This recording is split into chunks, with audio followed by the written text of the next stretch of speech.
because I like all the people outside of the theater. Yeah, you know. yeah. I always say I've sat there so many times now. But that would be great to promote this as we make our way through other cities and have other screenings. I just really like this showing us in another light, and because every time I see one of those reviews, it's like the worst actors. You know, I think of this project because everyone looked really good in this and did a good job, and I just don't think that's fair. It's more of a Tommy. Hey, buddy, come here. Eek.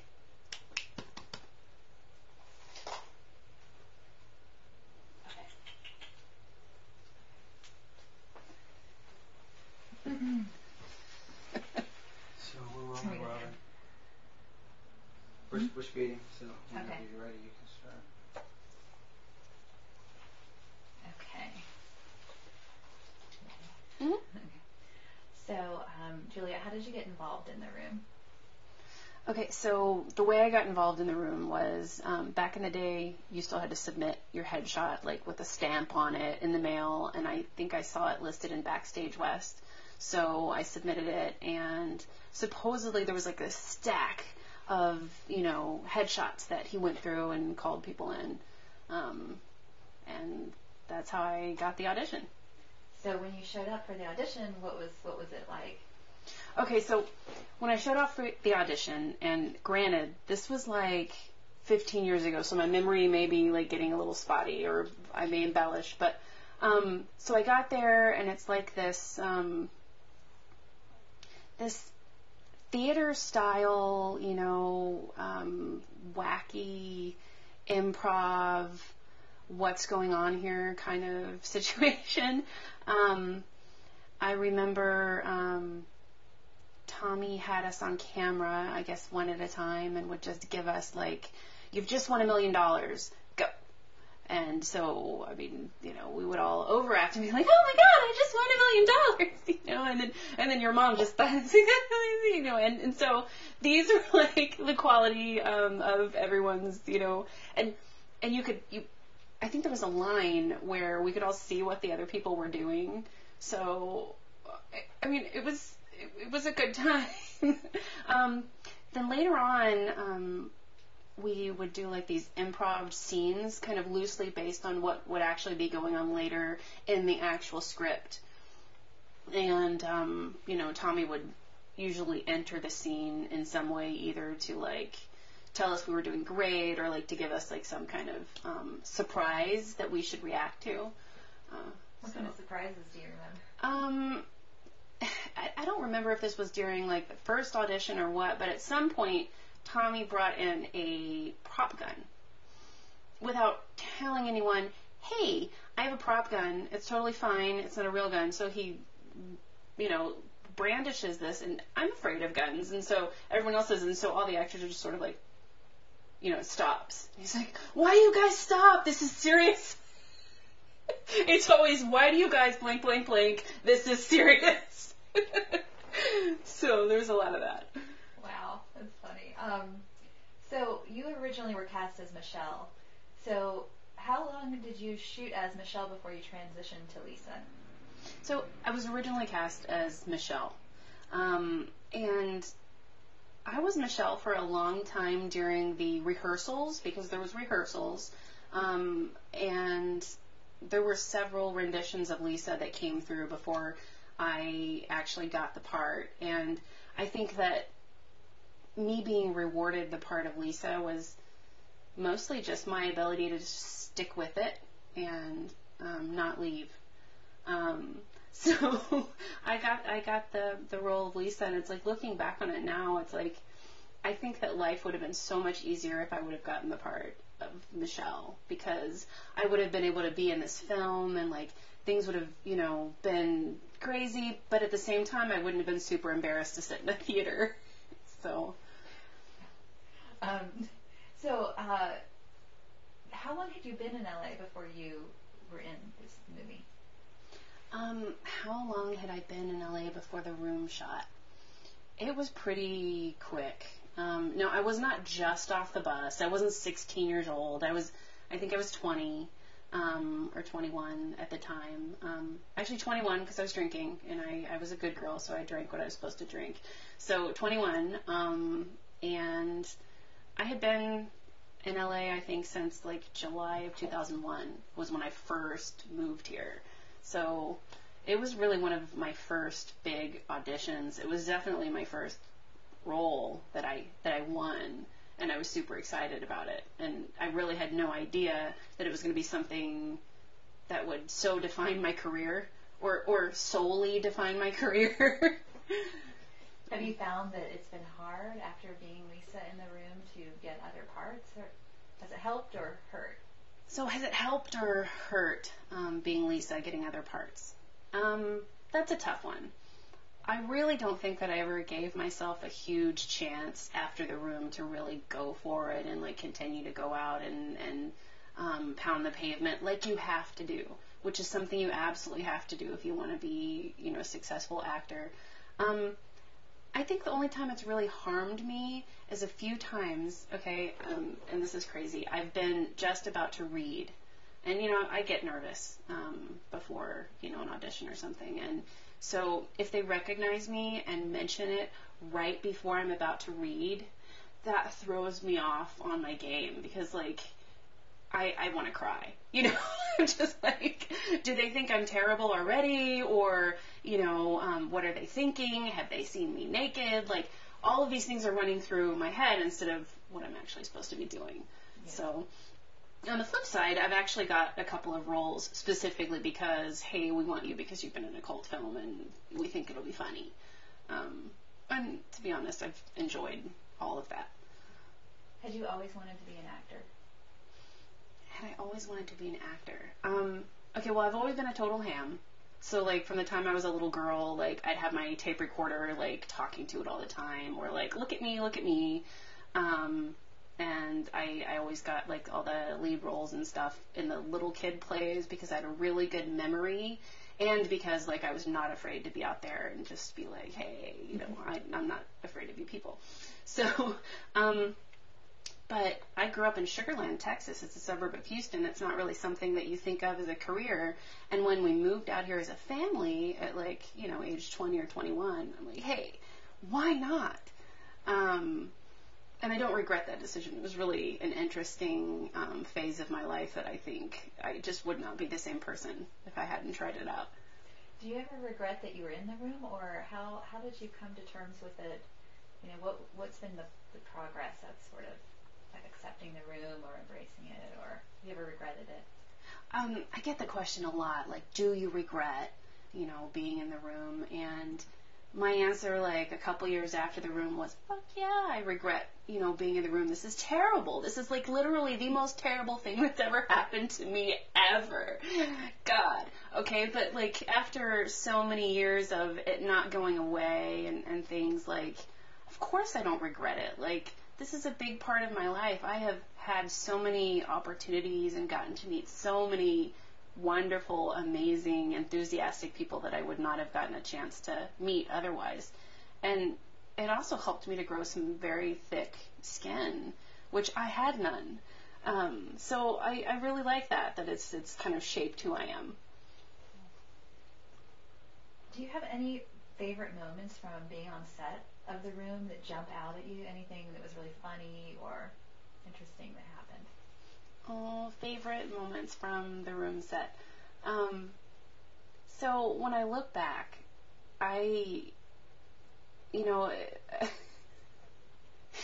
remember us all as actors being kind of huddled underneath the tent, you know, the tent of, like, this is where we go to console ourselves and be like, okay, I've been in the trenches and you've been in there too, and you know what it's like, and it's gonna be okay. Nobody's ever gonna see this. But, like, in the actual, like, in the, you know, on the set, there were some interesting, funny times, and it's, like, I just love, like, the Tommy moments that weren't directed at me. You know, like, I could just, like, kind of watch from afar and be like, that's not happening to me. But I've talked about this before. Like, my favorite is when we were shooting the scene where he's in the bathroom, and and I'm asking him to come out of the bathroom, and he's like, in a minute, bitch. And then I turn around, and the whole crew, because we had this huge crew, you know, the whole time, and the crew, like, every last one of them is going like this. And I couldn't help it. Like, they were so adorable. It's like, so I start laughing, and he busts out of the bathroom, and he's like, why are you laughing? This is serious. So, that was one of my favorite moments. And it's like, I remember, one of my favorite memories is, Tommy hated it when I smoked, because I was a smoker back then, and smoking is bad. Don't do that. It's terrible. It's addicting. But I used to, like, go and smoke out in the back, like, right before our love scenes, like, extra, you know? And that was, like, the only passive-aggressive, like, I'm not a passive-aggressive person, but, like, that's kind of where I was in my headspace at the time. So what was your first impression of Tommy? So my impressions of Tommy. You know, at first, Tommy is larger than life, and he really is like that, whether you see him at a room event or you see him, you know, in regular life. He's got this big personality, and he's, you know, he comes across as being a little overbearing. Tommy is a great person. Like, he's kind, and when he's not super stressed out about film schedules and other things that are happening to him, like, he's a good person. I think he's the, you know, the kind of friend that you would like to have, and he's always been, you know, really good to me. Yeah. So. What was at what point being on set of The Room, did it ever cross your mind, like, I'm sure, I mean, obviously it did, but at what point did it cross your mind, like, what is this thing, and what have I got myself into? Did it ever cross your mind? And if so, at what point? People ask me all the time, like, did you know, like, what you were getting into, or, like, at one point did you feel over your head? And to that I say, to a noob actress, like, I had no idea what was normal and what was not normal. And granted, it was a little, you know, kooky, even for, you know, me, but I just wanted to do a good job. So I didn't really have all this excess, like, experience to fuel questions like, this isn't right, what is going on, should this be happening, blah, blah, blah. I was just super excited to be there, you know? It's like, I had a seat at the table. I was going to have some real, like, this wasn't really my place to worry about it. Now, it's like, in the past 5 years or something, I've gone to some auditions that, hey, I could smell this is wrong a mile away, and I don't even, like, I just leave the waiting room. Like, and just think, if I would have done that all those years ago, I would have just been sitting in the audience. That's true. Yeah. Do you remember Sandy helping with scenes, and why do you think he stepped in? Okay, so the big mystery about Sandy Schler? I think so. Big Sandy. Now, it's kind of like been a controversy in the last couple years whether he was like a, you know, was he directing? What was he doing? And I don't know what his title was supposed to be, but Sandy was very involved during the time he was there. I don't think he was there all the way through the end of the movie, and I don't think he did any of the San Francisco shots, which was done like all after we were done filming. So Sandy was there a lot. And what I remember Sandy doing a lot is just helping us find ways to say things in the script that were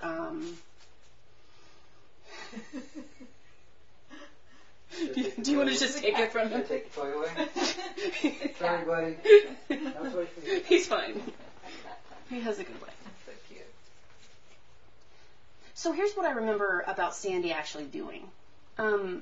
Sandy would help a lot with, like, how to help us say lines in the script with it sounding like a human person would say it. So he would kind of, like, you know, edit the script just a little bit, and there was always the fight with Tommy's like, don't, you know, say what it's in the script, and then Tommy's like, but nobody, or Sandy's like, nobody says that. So he did a lot of that, and always, like, helping us, like, with little tidbits about, you know, what's going on in the scene. Like, a lot of the ideas were his. Like, the tie around my head, totally Sandy, you know. And then, like, he's like, so when you're giving the line, like, you know, I've got him wrapped around my little finger, why don't you go like this? You know, like, so that's Sandy. Like, that's what Sandy was involved in. So I miss him. He had really good stories.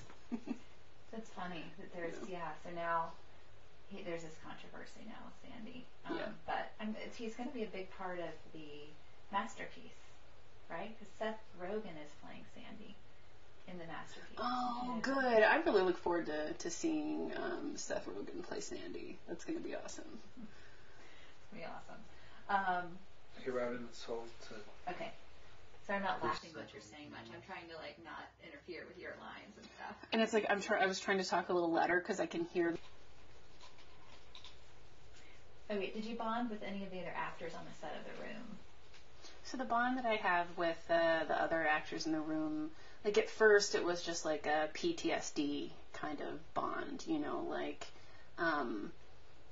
just kind of comparing notes on what they would experience in their scene, you know, as they were coming back from the little holding pen.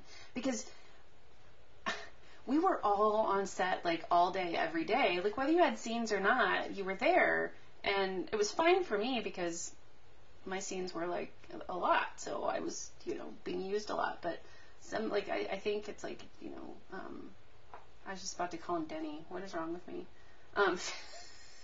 Philip, like, was there all the time, and he only got, you know, used a little bit every now and then. So we had a lot of, like, talking and bonding and just, like, a lot of extra time to hang out. I talk to Kyle all the time now. You know, he's really good at maintaining, like, those the friendships, and Facebook just makes everything so much easier now. So did you I remember that we wouldn't get the scene that we're going to be shooting the next day till that day. So was that the situation for you too? Like, I would get 3 pages of the scene I was going to be shooting the next day. Did you ever see a full script, or were you always being given just a couple pages? I never got the whole script. In fact, I've gone through kind of my archive because I am a bit of a pack rat. I never throw anything away, and I have multiple just little stapled 4 pages at a time. This is the scene you're doing. Like, don't worry about the overarching character that you're working on, or like the plot. You know, just don't worry about that. It's a twist. You know. So I probably saw more pages than most of the other actors, but you know, Tommy and Greg got to see the whole thing. And we just got those little, you know, 3 or 4 pages at a time. And then we would never be sure which scene we were going to do. I mean, I think we had some kind of idea, but it would change. I remember we had an acting coach at least one day, and she ended up coaching me through a phone call scene. Like, but we were supposed to shoot something different, and I wasn't prepared for that, and so that was a fun day. Yeah, the sexy phone call scene. So she coached you through the phone call scene, and then you ended up shooting something completely different. No, we were supposed to shoot something else, and then we ended up. I mean, like, you don't really need help on a phone call. I mean, but Tommy thought that we needed an acting coach, but she was only there for, you know, a short period of time, and she's so sweet. But I would think most of her time was probably spent, you know, petting me and, like, rubbing my back. It's going to be fine, you know. Which we all needed. Which I needed, yeah. So, what was your experience at the Room premiere? Oh, my experience at the Room premiere was really sad. Like if you're ever going to feel sorry for me on that day that, like, I had to sit through the premiere, because I had never seen it before.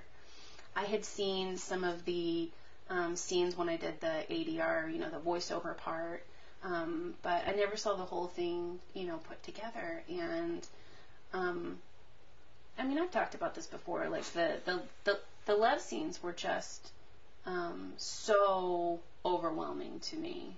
And my mom was sitting in the audience, and, like, you know, it's like, you know how you have that dream where, like, you go to school and, like, you're, you know, late for a test, and then you're not prepared, and then you're naked, and then everyone laughs at you. Like, So imagine that actually happened, and you can't wake up and you can't run screaming out of the theater, and you have to just like, hold it together.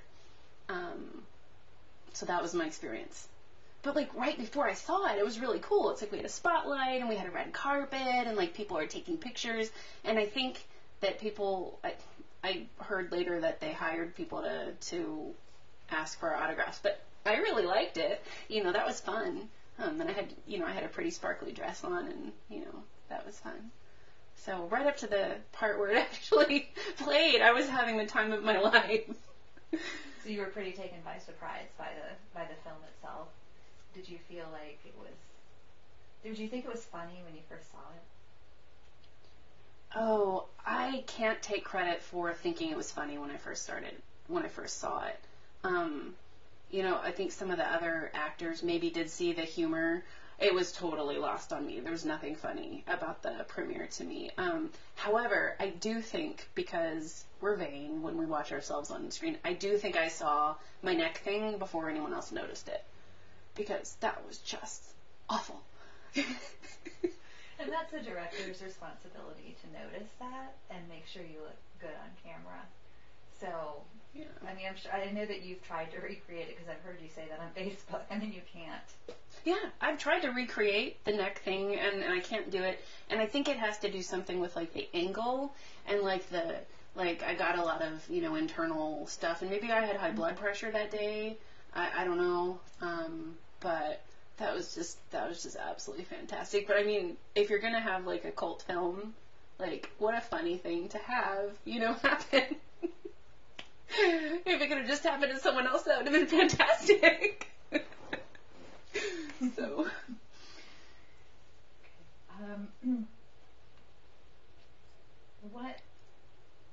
Why do you think The Room has such a huge cult following? Why do I think The Room has such a cult following? Well, there's something magical about the way that The Room happened. There are so many layers. The music, the lighting, the focus, the words, the characters, the ability for people to interact with it. Like, so many of the other movies that, have similar followings, like, they don't quite hit the symphony of, those things that The Room does. And, like, if it wasn't me, I think I would enjoy going to see it. Because, like, where else do you get to throw spoons? Like people like to express themselves. I'm sorry. They like to do that. Like, that's part of our culture. And so to not just be consuming something, but to also be able to, like, be a part of what it is. I think people really like that, especially, like, in the last 15 years, it's just morphed into being, I think, even more amazing. At what point did you start embracing The Room and the fans and all of that and having fun with it? It's hard to put a finger on, like, exactly what moment of my life I started to embrace The Room. I think the easiest way to describe it is, like, when social media started to become a way that I could share back. So instead of, just reading the articles and hearing all these things said about me, I could actually go and make a presence for myself. I think that really gave me a chance to show people who I really am and give them the option to, meet me originally as knowing me as Lisa, and then, like, get to know me as a human, like the Juliette. So a lot of the people that have been part of my social media following for, like, the last 10 years or something, they call me Juliette. They know that I like cats. They see that I'm into volunteering and running and all these other things, and, like, they've experienced life with me, and I appreciate both of those things now. So that really helped to not want to hide from it anymore. That's great.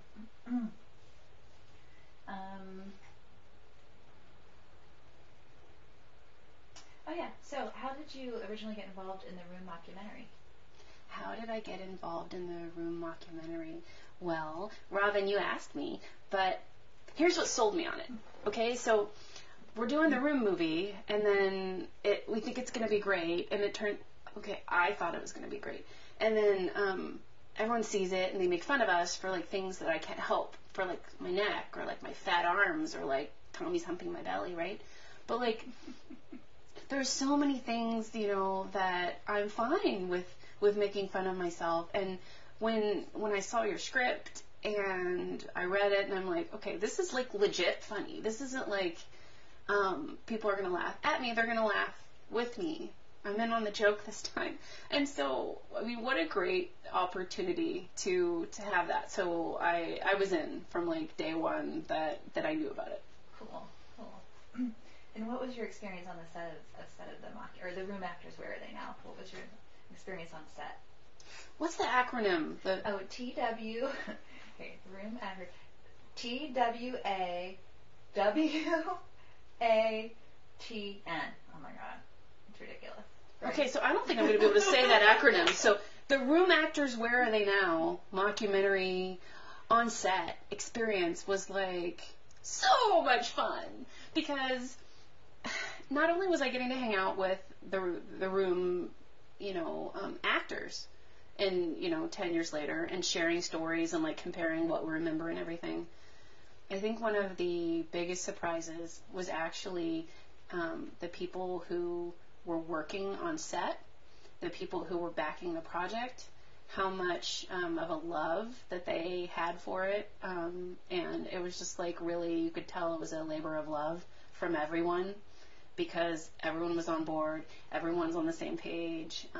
It's a high production value. Like, I love it when I can show up to the set and have everything go the way it's supposed to go, and then I can just do my thing and, like, be a professional, and then, you know, have fun, you know, outside of that. And that was everything that I've ever wanted from acting. So thank you for that experience. Good, I'm glad it worked out. Yeah. So you've seen the final project. Do you think fans are going to like it? So I've seen the final project. I think I saw it before a lot of other people saw it, and it was the complete version with all the bells and whistles. And I have to say, I'm so impressed. Like, it's funny, it's tight, it's a good pace.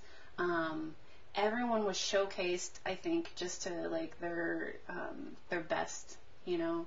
I loved the actor that I got to work with, Richardson. He's hilarious. I can't wait for people to, like, see my scenes with him. And it's just funny all the way through. I like the way it was. Oh, and Craig Kukowski is perfect for, like, the documentarian. And I think that was just, like, the icing on the cake that brought it all together. Cool. Okay. Oh. Are you open to shooting more episodes of this project if we get a chance to? So if we can just get a little bit more backing and, like, make this a mini series, like, happen, I am on board. I am ready to go. I'm ready to work with Richardson some more and see, like, what other kind of shenanigans we can get involved in. So yeah, count me in. Let's do it. Okay, awesome. So what's your favorite Room quote of all time? This is so hard. What is my favorite Room quote of all time? I think it's still Greg's, like, keep your stupid comments in your pocket, because, like, I mean, burn, right? You know, like, instead of just shut up, you know, like, keep your stupid comments. You know, I've never heard that anywhere else in my life, and I just think in one sentence, you just understand, like, how precious Tommy's writing is. Right. Precious and special. Precious. Unique, right? It's a good word. It's unique. Now that you have distance from the Room a little bit, can you look back and say, if you remember, because I know you don't usually go to the screenings, but what's the funniest scene from the Room? What's the funniest scene from the Room?